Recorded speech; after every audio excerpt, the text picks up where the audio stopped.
مشہور و معروف عالم تھے،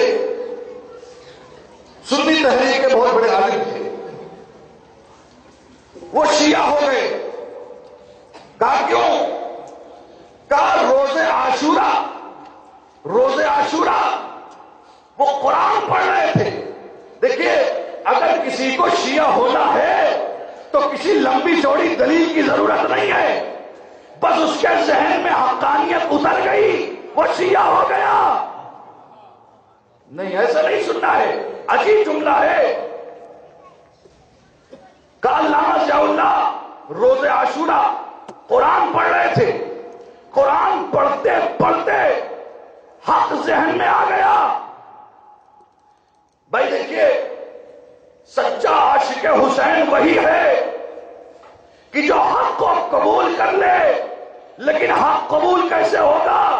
جب ذہن پاک ہوگا، خون طاہر ہوگا، باطل کے سامنے نہ جھکائے جو اپنا سر۔ نہیں، دوسرے مسئلے کا استقبال کرنا ہے، خاموشی سے نہیں سننا ہے کہ باطل کے سامنے جو جھکائے نہ اپنا سر، سمجھو کہ اس کے ذہن کا مالک حسین ہے۔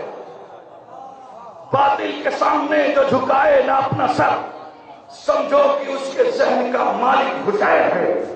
تو علامہ ضیاء اللہ وہ یہ کہتے ہیں، وہ شیعہ کیسے ہوئے؟ ملاحظہ فرمائیں۔ کہا میں روز عاشورہ قرآن پڑھ رہا تھا کہ قرآن پڑھتے پڑھتے میرے ذہن میں حقانیت آ گئی۔ کہا وہ کیسے؟ کہا جب میں قرآن پڑھ رہا تھا روز عاشورہ تو میں نے ذہن میں یہ سوچا کہ اگر دو خیمے بنے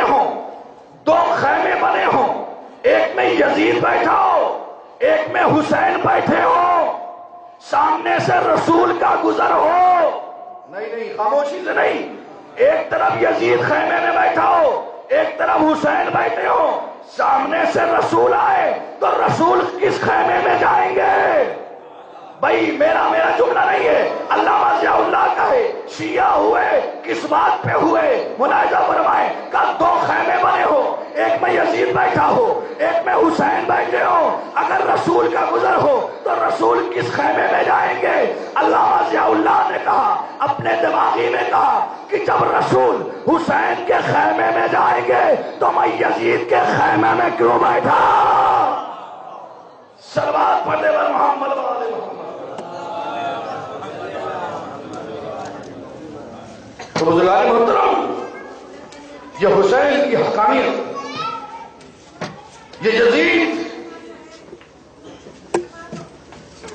حسین نے یزید کو اتنا گرا دیا کہ اب قیامت تک وہ اٹھ نہیں پائے گا۔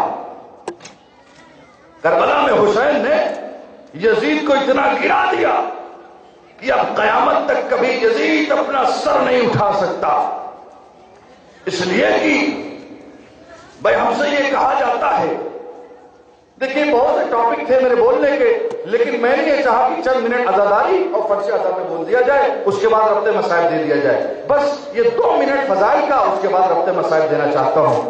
ہم سے یہ کہا جاتا ہے، یہ بتائیے کہ آپ جلوس کریے، عزاداری کریے، ماتم کریے، لیکن آپ اپنے حد میں رہ کے کریے۔ توجہ چاہتا ہوں، آپ اپنے حد میں رہ کے کریے، اپنے گھروں میں کریے، اپنے امام باڑوں میں کریے، یہ بازاروں میں، یہ سڑکوں پر لے جانے کی ضرورت کیا ہے؟ نہیں، ایسے نہیں، خاموشی سے نہیں سننا ہے۔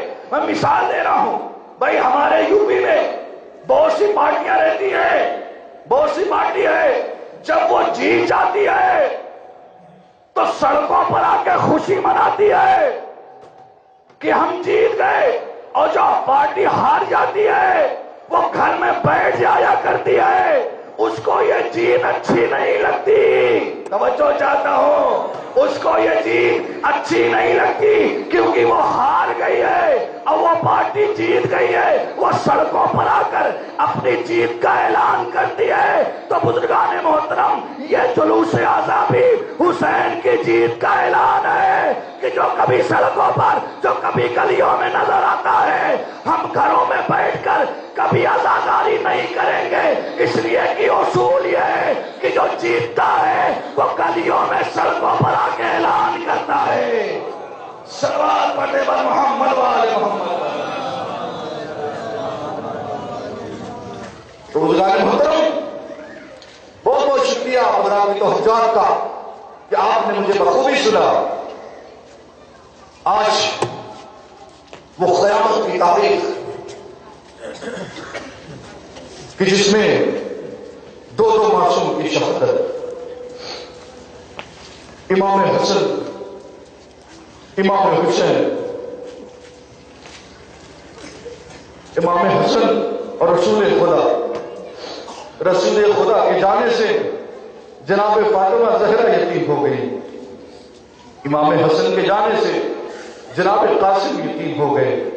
عزیزانو، آپ نے مسائل سنا رات میں جناب امام حسن کا، کیونکہ ابھی رسول خدا کا تابوت برآمد ہوگا، اس لیے چند منٹ مسائل ملاحظہ فرمائیں۔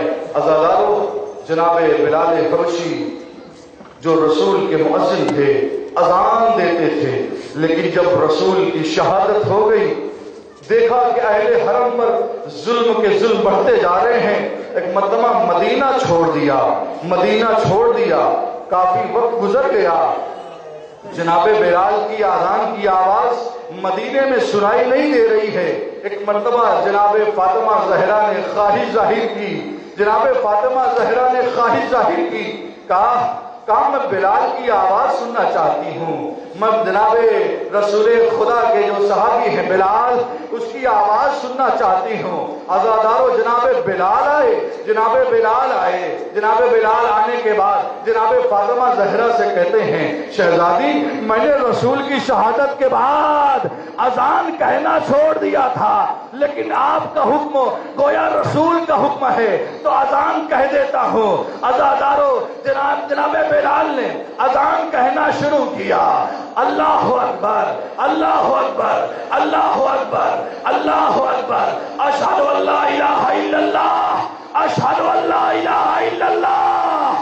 ابھی یہاں تک جناب فاطمہ زہرا نے سنا، لیکن جیسے ہی اشہد ان محمد رسول اللہ کا جناب زہرا گشتا کے گر گئی، کسی نے خبر دی بلال اذان کو روک دو، کہا شہزادی خشکا کے گر گئی، خشیا پاتا ہوا، کہا شہزادی میں تو اذان ہی کہہ رہا تھا، آپ خشکا کے کیوں گر گئی؟ کہا میرے باپا یاد آ گیا، میں کہوں گا شہزادی ارے یہاں پر کوئی ظلم ڈھانے والا نہیں، آپ کے بابا کا نام آیا، آپ خشکا کے گر گئی، ذرا شام کے بازار میں آئیے، اہل حرم کا مجمع، تماشائیوں کا مجمع، تماشائی کہہ رہے ہیں یہ علی و فاطمہ کی بیٹیاں جو سر بنینا لائی جا رہی ہے۔ خدا کوئی غم نہ دے سوائے غم حسین کے، یہ اہل حرم، یہ علی و فاطمہ کی بیٹیاں جو سر بنینا لائی جا رہی ہے۔ عزادارو، قیامت کی تاریخ ہے، کون کون سے مسائل پڑھے جائیں؟ عزادارو، دو شہادتیں آج ہیں، امام حسن کی شہادت، رسول خدا کی شہادت۔ عزادارو، جناب فاطمہ زہرا کے دو بیٹے، دونوں کی شہادت عجیب ہے۔ ایک کی شہادت ہوئی، جنازہ جنت البقیع لے جایا گیا، 17 تیر جنازے پر لگے، دوبارہ گھر لایا گیا۔ عزادارو، جناب زینب نے پوچھ لیا، اے میرے بھائی حسین، ارے میں نے تو اپنے بھیا کو سفید کفن دیا تھا، یہ خون سے رنگین کیسے ہو گیا؟ حسین نے کہا، بہن زینب، جب ہم جنت البقیع جنازے کو لے گئے تو تیروں کی بارش ہونے لگی، تیر پیوست ہو گئے، جنازہ تیروں سے بھر گیا۔ عزادارو، جناب زینب کی بھی مصیبت عجیب ہے، جناب زینب کی بھی مصیبت عجیب ہے، کبھی امام حسن کے جنازے سے تیر کو نکالتی ہے، کبھی کربلا میں بھائی کا کٹتا ہوا گلا 70 قدم کے فاصلے سے دیکھ رہی ہے، کہہ رہی ہے عمر سعد ارے میرا پیاسا بھیا ذبح ہو رہا ہے اور تو کھڑا دیکھ رہا ہے۔ جناب زینب کی مصیبت میں کبھی کبھی نہیں ہوئی، کربلا کے بعد جناب زینب پہ مصیبت کی انتہا ہو گئی۔ عزادارو شام کا وہ قید خانہ عجیب قید خانہ تھا کہ جناب سکینہ اکثر بابا کو یاد کر کے رویا کرتی تھی، کہتی تھی بابا کہاں ہو، بیٹی کی خبر لے لو۔ عزادارو ایک مرتبہ زندان میں سرایا، جناب سکینہ نے اپنے بابا کے گلے سر پہ سر رکھ کر، اپنے بابا کے دہن پہ دہن رکھ کر پیار کرنا شروع کیا۔ کہا بابا سینے پہ سنانے والے بابا، تو کتنا زمانہ ہو گیا کہ بیٹی آپ کے سینے پر نہیں سوئی، اب یہ پتھریلی زمین میرا مقدر ہے بابا، اب مجھے اپنے پاس بلا لیجیے۔ جناب سکینہ کا سر ڈل گیا، زندان میں ماتم ہونے لگا۔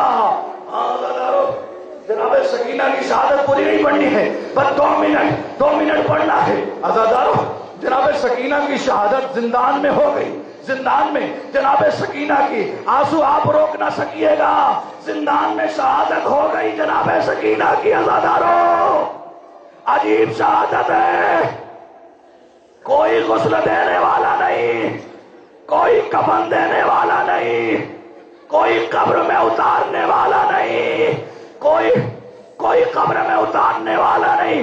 عزادارو جب کہیں پر میت ہو جاتی ہے تو مومنین آتے ہیں، میت کو غسل دیتے ہیں، کفن دیتے ہیں، لیکن آئے سکینہ کی غربت، آئے سجاد کی غربت۔ عزادارو سکینہ کو اسی گردے میں دفن کیا گیا۔ عزادارو سید سجاد ہاتھوں میں ہتھکڑیاں، بس مسائل ختم کر رہا ہوں، 2 منٹ اور ہیں۔ ہاتھوں میں ہتھکڑیاں، پیروں میں بیڑیاں، کمر میں لنگر، خبر میں خاردار توق۔ عزادارو آپ نے دیکھا ہوگا جب میت قبر کے حوالے کی جاتی ہے، ہاتھ آزاد ہوتے ہیں، پیر آزاد ہوتے ہیں، قبر میں ہاتھوں پر رکھ کر میت کو اتارا جاتا ہے۔ اللہ جانے سجاد نے کیسے قبر میں اپنی سکینہ کا لاشا اتارا ہوگا۔ ارے قبر سے 2 ہاتھ برآمد ہوئے، کہا سجاد لاؤ حسین کو لاؤ سکینہ کو میرے حوالے کر دو، سکینہ قبر میں ہے۔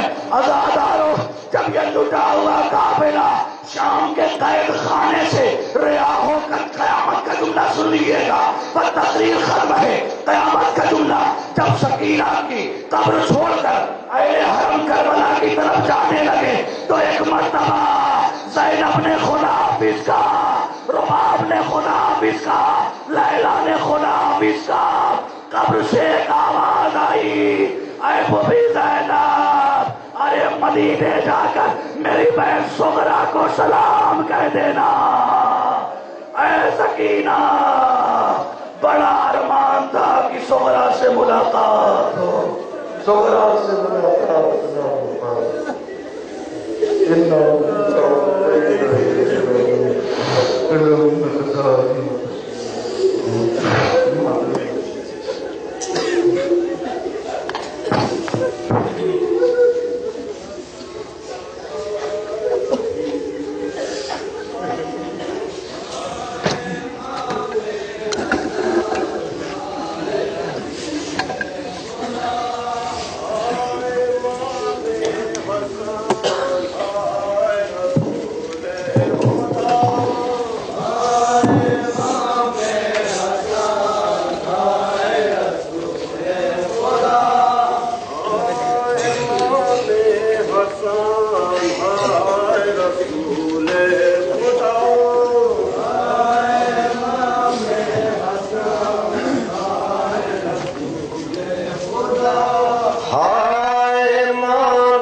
رسول خدا